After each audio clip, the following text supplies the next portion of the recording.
Guys, i-share ko lang sa inyo yung mga bunga ng mga kalabasa ko. Ayan, ang dami. Ayan. Ayan, mayroon pa dyan isa. Then ito rin. Ayan. Marami pa dyan. Yung maliliit.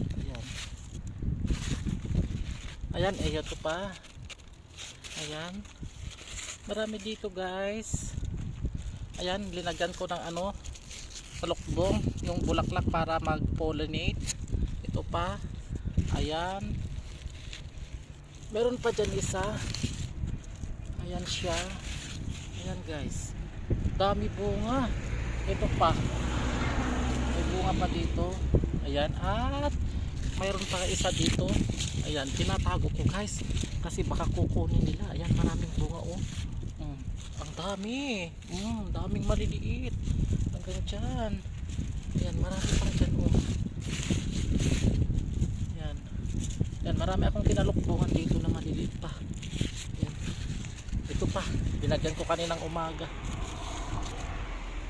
Ito pa guys. Binagyan ko. Ayan oh. Sinulbungan ko siya. Maraming bunga guys oh. Ayan. Yun. Dami.